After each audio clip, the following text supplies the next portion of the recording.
that's been that way since I first picked up a tamper going on 20 years ago. Now, I've also been working on it since then, and we've done, we're on our third generation of original forma designs, endless refinements to the process, a whole lot of experimentation. We've made some good progress up to this point. There's still a lot to do. Go ahead and switch it. Luckily, I'm not the smartest person working on this. David Easton, who most of you probably recognize the name, is probably the person most responsible for bringing rammed earth into public awareness in this country, at least. He cites cost as the primary reason for focusing his energies these days on his new company, Watershed Materials. And what they do is build earthen blocks that are the same shape, size, and strength as concrete blocks. These can be set by any mason with very minimal training. Essentially, it's a different mortar mix that they use.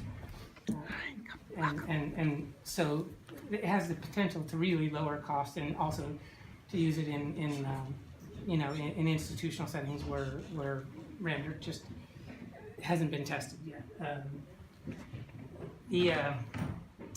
Sort of another approach to that, to the modular concept, is a gentleman by the name of Martin Rausch. If you're not familiar with his work, do yourself a favor and get that way. He's been at this for at least as long as David Easton, I believe, and the man's imagination knows no boundaries, it seems. He recently collaborated on what is the largest rammed earth structure in Europe. It's the herb processing facility for the people who make Ricola cough drops.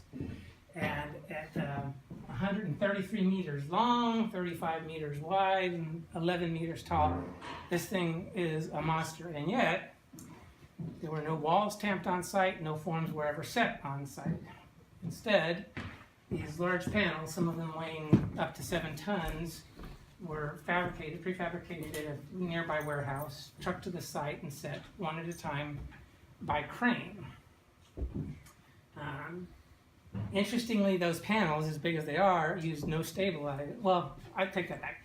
They didn't use stabilizers in the conventional sense, and that's something that some of David Easton's watershed blocks also don't use stabilizers, or don't use them in a conventional sense. But the key thing that these two approaches have in common is modularity. And their success got us to thinking, us being Tierra, got us to thinking about committing to a concept that we've been kicking around for years. Most of the cost in rammed earth, you probably know, is tied up in labor.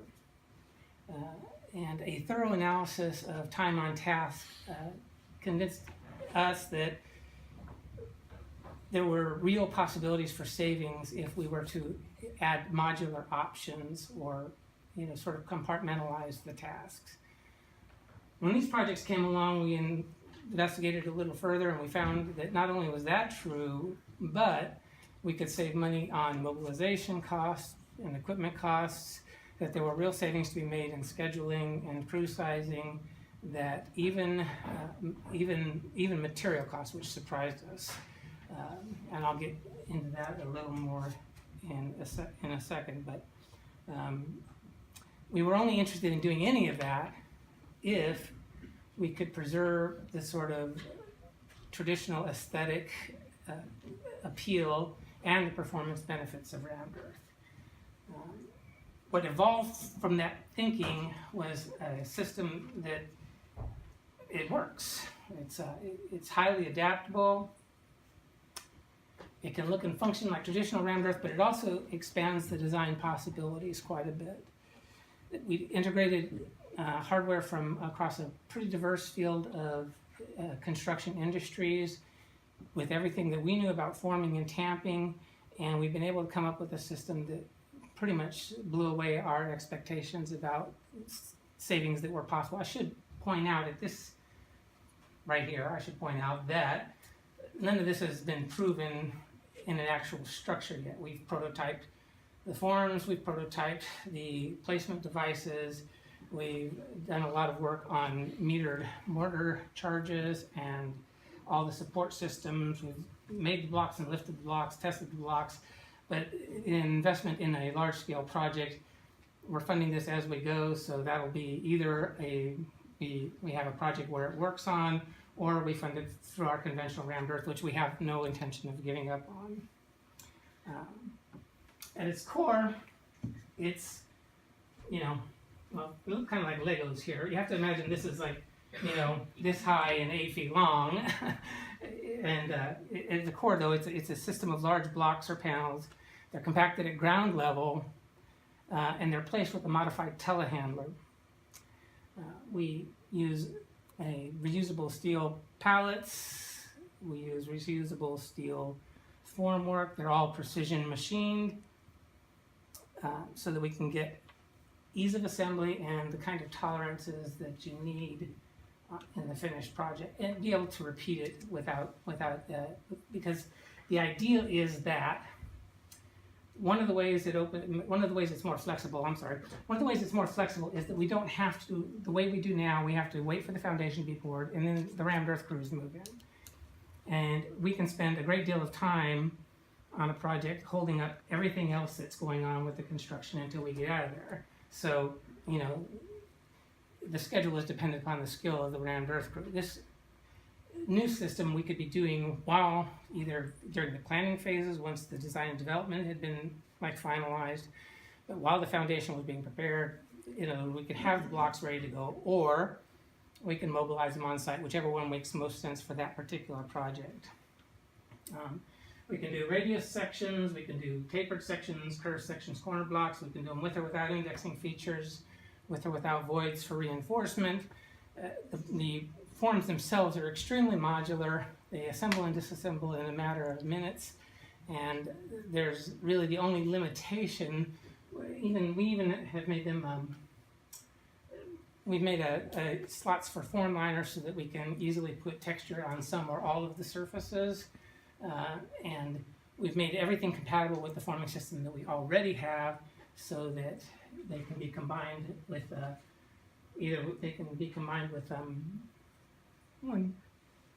we can combine them with either with monolithic sections or with conventional materials. Those problems we solved a long time ago with our existing forming system.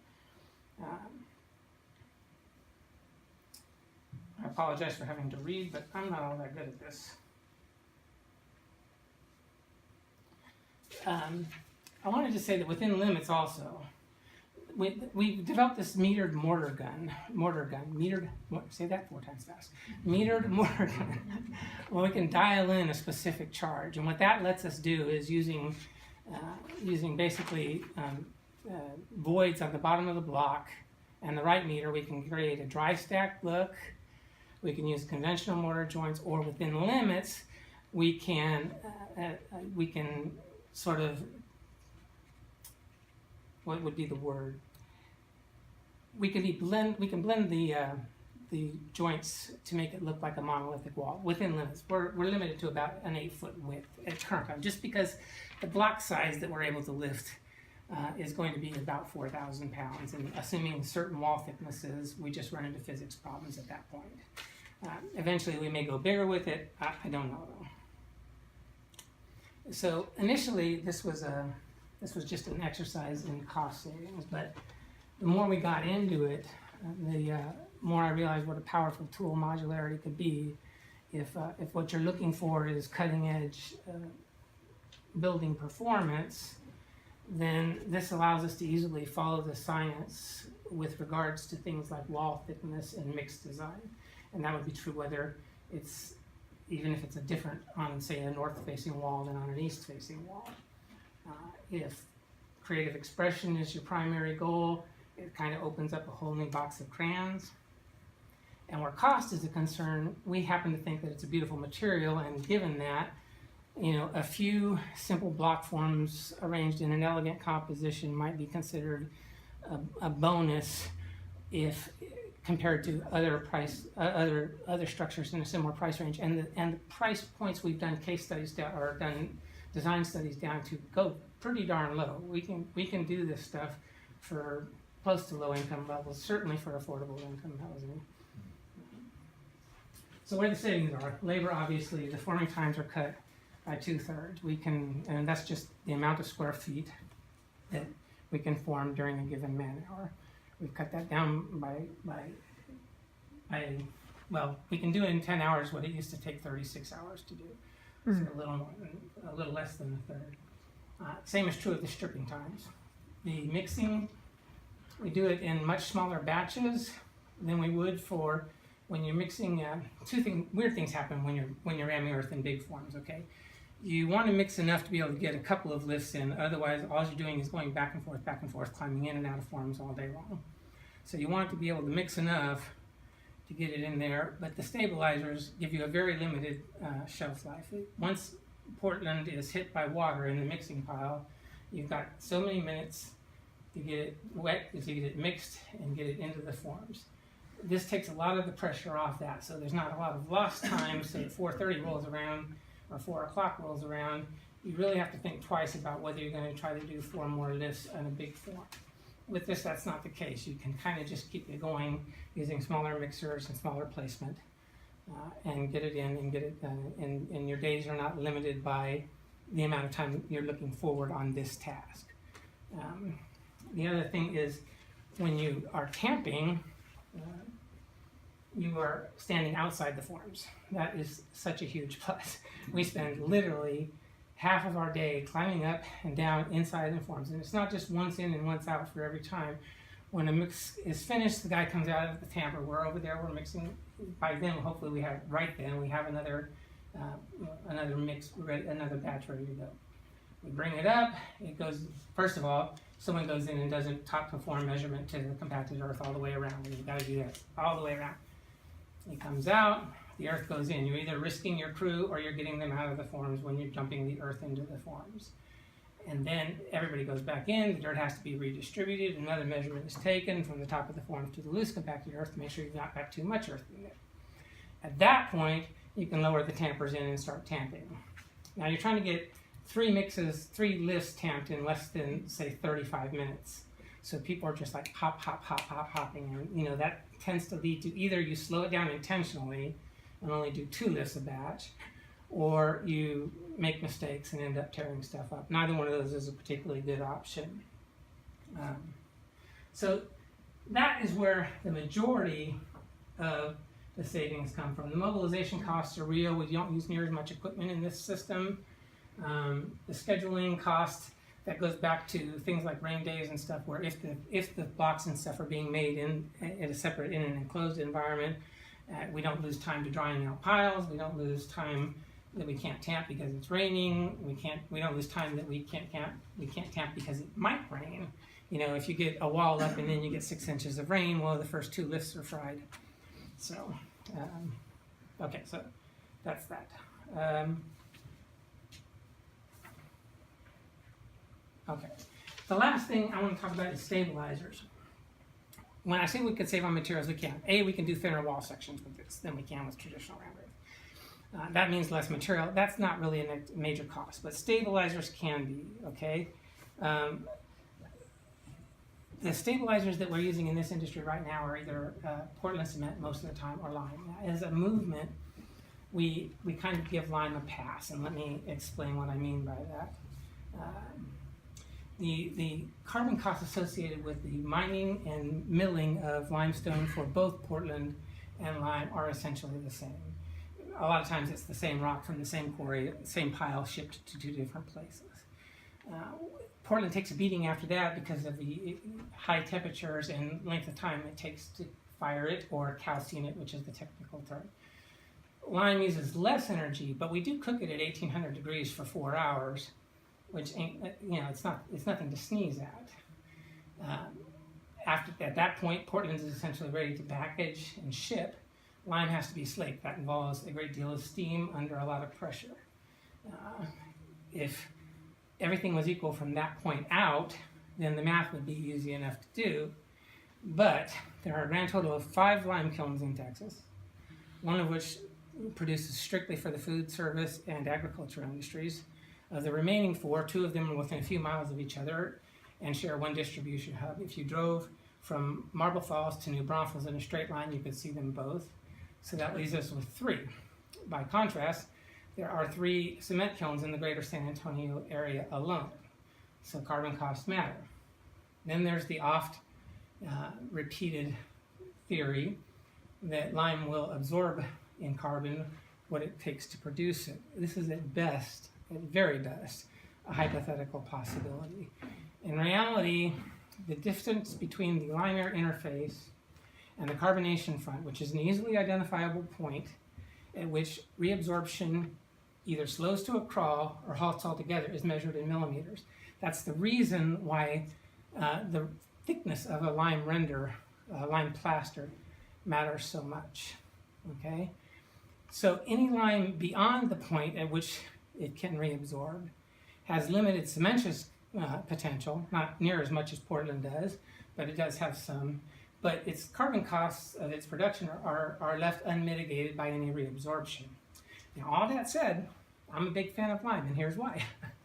Because years ago we tried this. We had an idea for reducing the amount of stabilizers, and we had to abandon it for constructability reasons. But as we were developing this new modular system, it kind of forced its way back on the table. And I know I'm running out of time, so let me hurry.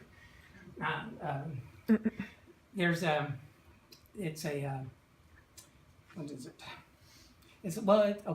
It's essentially an old technique. It has competing origins. I like the Spanish claim, not because it's a better one, but because I like their word for it. They call it calicastrado, which is just a lot of fun to say. And basically, it's putting the lime or putting your stabilizers where they do the most good. Let me show you how that works. These are really simple graphics. I have dumbed them down intentionally. That is not for your benefit. That is for mine. Okay. So we got our basic form here with the end cut off for visibility. Go ahead. We throw in a few compacted layers again for clarity. Okay, these we'll imagine are compacted lifts. These gradations here are exaggerated, and hopefully the reason for them will become obvious soon enough. We have another piece of apparatus. It's a steel coffer, and it's also the end cut off for visibility.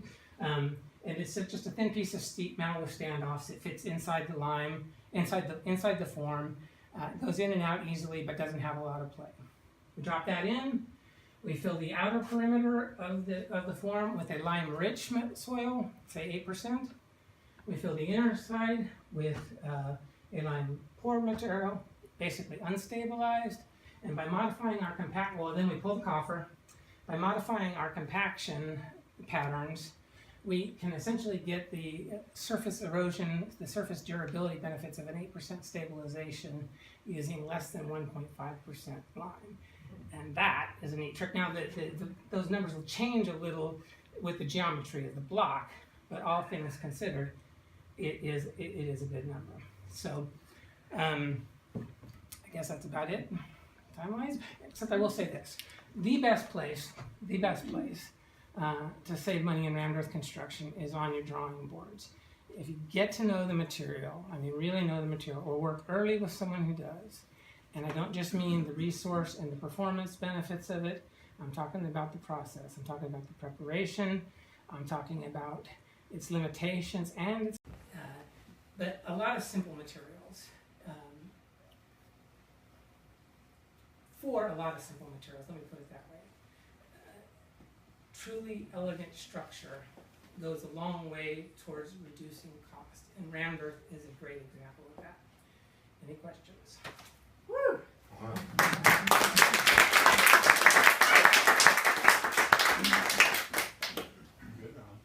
It seems that an advantage of your layering thing that you just showed us is potentially greater thermal performance. Certainly, that is a thought we have particularly with Portland. If we were to do it the same way, we would not be inhibiting the hydrothermal benefits of Portland with less Portland in there. But I suspect the same is true of mine also. We haven't proved that. What we have proved is this: we've done limited sample testing on this. In order to test this block at scale, we would need a 300-pound press, or we would need a really well-behaved stack of 181 well-equipped Honda Civics, which, as a fun visual fact, would be 150 feet taller than the Tower of the Americas. Do you have a sample? Well, I don't have a sample of that. Oh, yeah, well, okay. We didn't get to that part. That's okay. I don't want to run past the 12 minutes on the first thing. We had some show and tell, but Oh, come on. well, Well, if they want that instead of questions, that's good. getting to 600 feet, the point was is that durability and durability and compressive strength are not the same thing. They have some allies, they kind of dress alike, but they're like drinking buddies with a complicated relationship. You know, getting to 600 pounds PSI in unstabilized work, that's not technically challenging. That's mixed design 101. This little guy here is unstabilized. We can make them all day long by the truckload, and they will break at 2,800 to 3,000 pounds. I smell a lot of skepticism, but it's true. It's also a parlor trick. We mess around with not only the particle size distribution, but we're using boron nitrates and diatomaceous earth instead of leaving it with silt. We're using aluminum oxides and crushed glass instead of sand. And why use nice smooth pea gravel when you have blocky decomposed granite goes into the mix. We're just basically playing with mechanical binding here. It's just a different way of stabilizing. But this is to prove a point. You can get to 600 PSI easy. That's mixed design 101. Those modules, are those available in the United States yet? Yeah, yes, they are. We prototype them. Yeah. We're on our second generation prototypes of the modules, enough to prove that it can work. We have some refinements we want to do, but it's ready to go. Ron, you made a very intriguing statement that the modular forms have a lot of potential for reducing costs to making residential construction for affordable housing and for middle class homes more affordable. Have you done any residential construction with it? This is a brand new process. Okay, all right, very good. So it'd be very interesting to think about doing a demonstration project someplace. We hope to do that. And that's why we want to talk to a group like this where you can give us feedback on. Yeah, we have. What we're would you looking for consider now is this kind feedback of from architects, process? engineers, And interested what would you just be who are looking interested for in in a process like that? I apologize for coming in late, so you maybe already talked about this, so don't repeat it if you have, but how are the panels joined in a way to give a more of a Well, monolithic? they can have indexing features. This is going to be, part of this is going to be up to the engineer and the architect. Some of it will be driven by design, some of it will be driven by engineering. But they can definitely be mortared, and the mortar can either show or not show. On the bedding joints, that is the joints that are horizontal. We can blend those and make it look like a monolithic wall. They did that with the Ricola project, but you can't do that very well. At least we haven't figured out a way yet to do it on what's called the head joints or the vertical joints. So if we can get a panel the width of a wall, we can make it look monolithic. Otherwise, we imagine using the joints and the blocks as part of the design element, which is one of the cost savings also. It lets us do away almost entirely with volume displacement boxes, which are huge time sucks. So well, that's what you put in place to make a window or a door or something. We can get rid of that by forming the blocks right according to plan. Because we're also developing a software that drives all this from the design drawings through 3D printed architectural models, through the form assembly plans for the job site, even that drives the CNC machines that machine the parts for the forms. So But is there any physical key? there can be, yes. Okay. Yes. And how thick are the walls? That's the beauty of the system. The walls are as thick as your engineer, architect, and or homeowner wants them to be. There are codes that govern unreinforced wall thicknesses, and it's a ratio to the height that's 10 to 1. So, that is, if the wall is intended to be a structural wall, then you're going to run into that limitation. What about the shapes of the walls? What kind of flexibility do you have? If it'll fit, right now our forming pallets, I call them pallets, they're very fancy machined metal bases. Their forming pallets are 3 by 5 feet, so we can turn a corner on that. And that again, that's driven by the weight of the blocks. The machine that we want to use to place it is a small telehandler because it's very maneuverable. But other size blocks will probably come later with other ways of setting them, cranes and stuff like But you can have, that. Curves, whatever curves you want. warps, yeah, we can essentially, I would bet that if you can think it up, we can pull it off.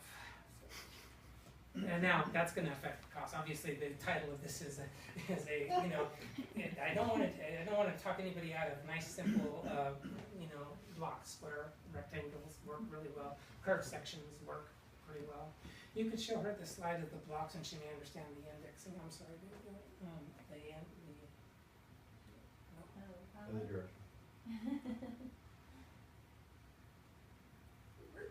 See, this would have a mating block, this one that shows it on, we can cast those in there. And they can be however the engineer decides he wants to see them, so. Anybody else? Question, as far as from work day to the next, how do you start and stop? As far as when you're doing your construction, is there any procedure that you have to use to bind the next day or start the next day, be able to keep going? If you're talking about conventional rammed earth, you have to pay attention to cold joints. You profile them differently at the top of the joints.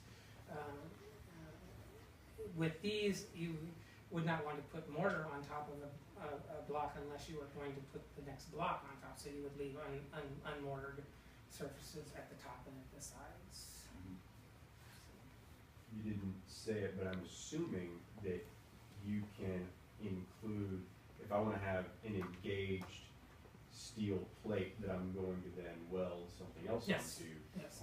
you could put that into your formwork like you would with concrete and compress around it. Yes, we're big advocates of embedding when you can if you're going to attach walls. We have a complete machine shop. We do our own form building, our own form and embeds and lintels and stuff like that because we know the most about rammed earth, about how it's going to go in. It's just a lot more efficient for us to do it, and we always advocate if you can get something. I don't want to see plumbing pipes in the wall. If you can advertise attachment, if you can embed attachment structures into the wall, that's your Right. best bet. Cool. The downside of that is, that, you know, once it's done, they're set in stone, literally, so. Right. So the city's in the process of updating its UDC codes. Are there some examples that we can look at or help shape for a more Ranbir friendly UDC? Gosh, that's probably a question for Steve, and actually, we can point out examples of rammed earth houses in the area, certainly in Austin, Georgetown, we've got 2, 3, 4 there, another 2, 3 on the drawing boards there, you know, they're close enough to make a difference, and also, there are municipalities that have adopted, that are, you know, perfectly open to rammed earth construction, but he would be the wizard on this. You know, there are some examples. There's even one on Woodlawn, which is a clay structure that was done in the 20s, I believe. And so they're about, but it's easy. For those of you who don't know, you know, Mr. Trevino here is a councilman and an architect. And so, you have a lot of people here at your disposal to help you out. Believe me. So, I'd like to help out with that. Yeah, well, I think, you know, I just bring up the point that, you know, sometimes we develop codes and regulations for a very specific reason that can sometimes limit some choices that people can have. And so I guess I'm just kind of curious what we can do since we're in the process of updating our UDC. This would be the right time to introduce some of that language so that we can be more friendly. Well, Mike Shannon has been very helpful Good. at the Development Services. The project that I brought before you, and you were helpful also because it was in your district. They made it much easier for us. And they, instead of putting up a lot of roadblocks, they said, how can we get to you guys? Can you answer this question? What do we do about this part of the code? And we were able to show those answers a piece at a time, which even though it was a little more onerous than conventional, was a lot smoother than I expected. And so a lot of the pieces are already in place, city-wise and development services-wise. But UDC, I'd like to see some changes in that. That would be dynamite. And And in addition to that, we are in the process of revamping or taking a new look at our incentives, specifically to housing. And so this is also the right time. So yes, I definitely would like to hear Definitely more got about. a proposal for that. Right. So it's the internal square footage if you're building a planet-friendly structure rather than the outer, because you're penalized for the healthy walls. Okay. But, I'm just a neophyte on it. These folks know a lot more about it. Well, by the way, my email is simple. It's roberto.trevino@sanantonio.gov. I would love to hear from you. This is the time to do it. From UDC code changes to our incentive packages. This would be a great time to also introduce this in terms of our incentives. If we really want to push innovative thinking and unique construction methodologies, it would be good for our incentive packages as well. Can I toss something out in that line of thinking? I've sat in on some of the meetings where they're reviewing the code, and part of the reason difficulty in fitting these conversations together is that the code review process is reviewing the new codes that are coming out based on the old codes and changing a little bit of language here and there and deciding what stuff on paper that already exists wants to be adopted. Part of the deal with this is there's plenty of examples of the construction that exists that has persisted over time, but there's not a lot of precedents set on paper. A little bit out of New Mexico, but there's just not a whole lot that's happening. I think what this group needs from some of the conversations I've heard is help establishing those things. So if the city had a process that says there's no incentive, there's no precedence for any of this kind of stuff, but if you work with Southwest Research Center to show that what you're proposing has these particular properties or has meets this performance criteria, then we can be the first to write the code that governs this. I like that, and in fact, I would add that we've created a new council committee called Innovation and Technology. And I think we could bring some of these ideas to that committee so that council members can, from a policy direction, help move some of that forward. So I like that. I think that we definitely are looking forward to providing some some direction for innovation in our city through that committee. So I certainly welcome further discussion and maybe we can arrange a presentation to that committee. That'd be awesome. Well, one of the things too, I'm glad you brought that up, and I'm glad you brought that up because at ECI, Earthen Construction Initiative, what we are, we have a research arm. Michael Donahue is very big in that. They've already discovered a lot of earthen codes that are around the world, such as New Zealand and Chile, where they even have to worry about earthquakes because of the Ring of Fire, and lots of different kind of climatological areas too. Earthen construction is very big in Europe, very big in China. Some of the oldest structures, of course, that are still operating are earthen structures. And the nearest oldest one is probably Taos Pueblo. It's at least 900 years old, still an American machine. Right. And so there's aspects of it, not only structurally and durability. The buzzword now is what? Resiliency. Right. You don't get much more resilient than earthen structures. This is something for the ages. Okay. And so what we're doing with the research arm is finding that kind of stuff out. Also discovering some very intriguing things about earthen construction, the hygroscopic aspect, where these structures are actually modifying temperature and humidity, so that eventually, once that research goes far enough, we can influence mechanical engineering design, so that when you do a manual J calculation, instead of a 5-ton AC unit, maybe a 1-ton, maybe all you need is a dehumidifier in certain climates. And so these are the things that we're dedicated to do, and would like to invite all of you to be members. And tell them when we meet. We meet the first Tuesday of every month here at the Southwest School of Arts at 6 p.m. There's a business meeting from 6 to 7, and then the presentation at 7 there afterwards. And we will So- have more chairs.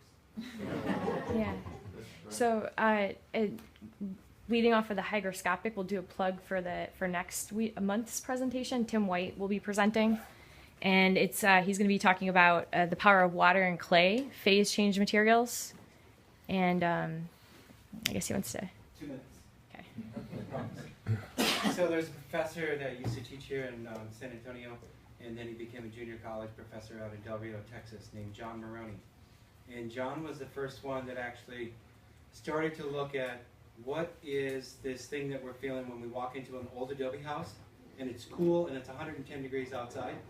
Meanwhile, you walk over to Jose's house and it's a concrete block building and it's 110 degrees, and they're all sleeping outside because nobody can stand to be inside of it.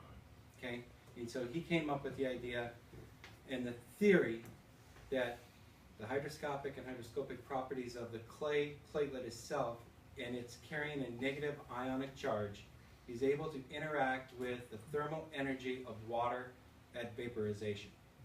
And so John and I have published a couple of papers through the USA Adobe Association that meets every other year in Santa Fe, or in Albuquerque now, or Earth Santa USA. Fe now. Yeah. 2 years ago, when my daughter was a 7th grader, she was trying to figure out what to do for her science fair experiment.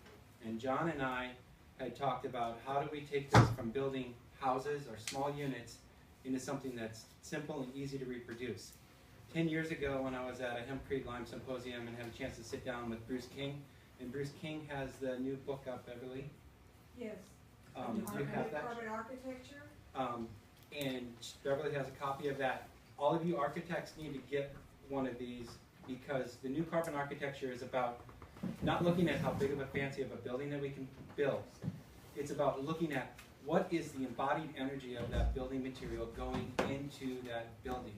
There was an architect that I met when I was doing a presentation on Roman cement in Colorado, and he was looking at the embodied energy of the building materials, how the energy savings come from those building materials, and where is the energy that goes in, and then where is that energy that's been saved to make a break-even point.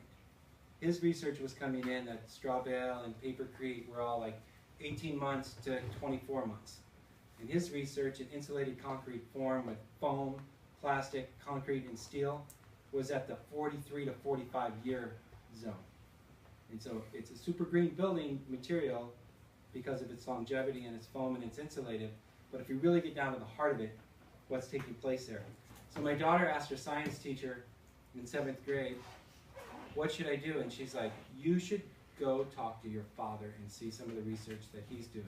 So she came up with and put together this little experiment that I'm going to bring next month.